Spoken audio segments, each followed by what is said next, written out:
In this video, I will help you navigate a UKCA regulation to understand the structure and some of the themes that can be found in many UK regulations that mandate UKCA marking. And to do so, I will use the EMC regulations 2016 as the basis. Before we get started, make sure you always pick the latest version of the legislation you're looking at, and you can find that here. You can see the timeline, and you pick the one on the right, which in this case is from October 2024. Okay. Let's begin. So we start with part one, and in an interpretation, you can essentially find a list of definitions, and I'm not going to cover all of them in detail, but two definitions that are really important, and that's the definition of the manufacturer and that of an importer. And the reason that these two definitions are so important is because you, as an operator, as a company selling products that require UKCA marking, the very first thing you need to do is to determine and assess if you are a manufacturer or a different type of entity. And the reason is that the manufacturer has the primary responsibility for actively managing the implementation of these regulations, meaning identifying designated standards, designing the product accordingly, affixing the UKCA mark, creating the declaration of conformity, other documentation like instructions and so on, and affixing other label information. So the manufacturer is the, let's say, active party. So that's really important. That's where we tend to begin. And a manufacturer is a person who manufactures products or has products designed or manufactured. Now, what does this mean? Well, it means that if you are, let's say, you're sitting behind your computer, you're designing a product, and you subcontract that to a contract manufacturer, say in China, well, then you can still be defined as a manufacturer and as a result assume the responsibilities of one. So that's very important to understand. And this can also apply if you market a product under your trade name, okay? So it's very important to understand that a manufacturer is not necessarily a company that is operating the production facility. Some have the misconception that it is the factory operator that assumes the responsibility of a manufacturer, which can be the case, but it's not always the case. That's very important to be aware of. And then we have importer. Okay. Now, an importer is an entity established in the UK who is placing products from outside the UK on the UK market. Okay. So, and this is also important because this makes it clear. It makes it clear that an importer must be in the UK. If it's not, if the entity is not based in the UK, it cannot be an importer. Whereas a manufacturer, well, there's no mention of the UK here. So a manufacturer could be based in China, in the US, in the EU, and still be a manufacturer. Okay, and thus assume responsibilities of one. Okay, that's definitions, or sorry, they call it interpretations. Yeah, that's definitions in the EU. Okay, doesn't really matter. Let's move on. What else do we have that's important? I'm skipping the Northern Ireland part. I'm focusing on the one for England, Scotland, and Wales in this case. The next one I want to raise is that of designated standards. And this relates to the concept of presumption of conformity. And essentially, a product is compliant with a UKCA regulation if it complies with a designated standard. So this is a very, very important term to be aware of. Let's move on. I'm not covering every single regulation. That's not the purpose of this video. This is to help you have to get an idea of the key articles, the key regulations that you need to be aware of. Okay, now the engine room of UKCA regulations, that's what you tend to find in the obligations part, okay? And the real key here is to read the part that applies to manufacturers. Now, assuming you are defined as a manufacturer, this is obviously absolutely crucial. But if you're an importer, well, it's still your job to understand the documentation you must request from the manufacturer in order to verify that the manufacturer has, let's say, implemented the requirements correctly. So you still have to read that part. Now, let's have a look. So what this says is, and this is a common theme in these UKCA marking regulations, that it is the manufacturer that is responsible for ensuring that the product is designed and manufactured in accordance with the essential requirements. And in order to meet these requirements, you have to comply with the applicable designated standards in most cases. Okay? So this means that the manufacturer is responsible for designing for compliance. Okay? Other than that, the manufacturer is also responsible for carrying out a conformity assessment procedure. We have a tutorial dedicated to that part. I'm not going to go into further detail.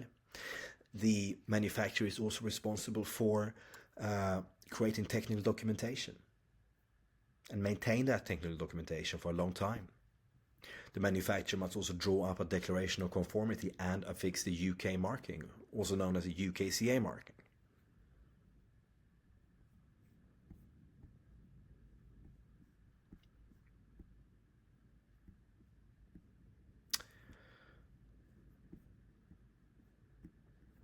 The manufacturer is also responsible for ensuring that you affix certain labeling requirements to the product or the packaging or accompanying documentation.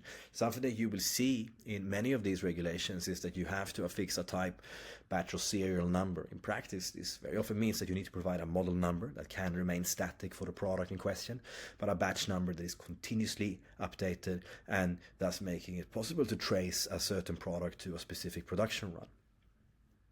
Name and registered address, trademark of the manufacturer, and postal address. And you will see that this you can generally find, this exact same terminology can actually be found in many UKCA marking regulations. So that's why even if the EMC regulations 2016 doesn't apply to your product, well, just by watching this video, you will have a pretty good understanding of the, let's say, anatomy and the structure of these regulations. This is very often you will find very similar terminology and phrasing in other regulations. And it also makes it clear here that the default option is generally to apply labeling to the product, or the apparatus is a term they use in the context of the EMC regulation. But there are situations when, due to the size or the nature, maybe you don't have a surface suited for printing, then you could then affix this on, say, packaging or documentation. You can see that here, packaging or accompanying documentation. But the default option is generally to affix on the product. But that's not always an option. Another manufacturer obligation is to provide instructions, and these instructions vary depending on the regulation.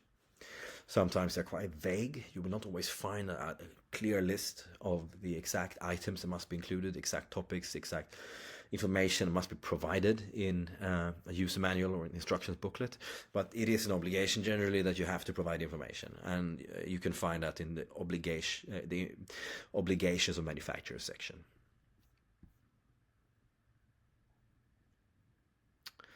Okay, let's move on. So you will also find importer obligations, and you can essentially see the manufacturer and the importer as two sides of the same coin, in the sense that the manufacturer is actively responsible for designing for compliance, and which means identifying designated standards, arranging the product gets tested, creating a declaration of conformity, creating technical documentation, user instructions, affixing the UKCA mark and other labeling, whereas the importer must essentially, before importing the product, verify that this has been done correctly by the manufacturer. So this can mean that if you are an importer, you have to request the declaration of conformity, you have to request the test report, user instructions, and label photocopies, and based on this information provided, then determine if the product is compliant. Okay, there's two sides of the same coin, really. Okay, now let's look at other aspects that are important to understand. I'm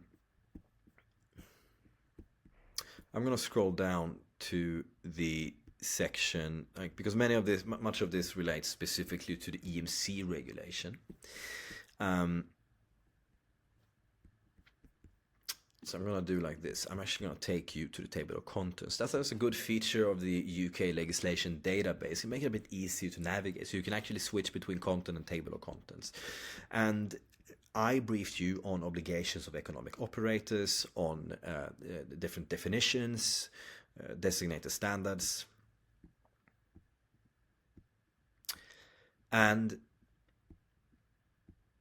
if we go down here to the different schedules, here you can find information about specific conformity assessment processes. You can find a tutorial dedicated to that.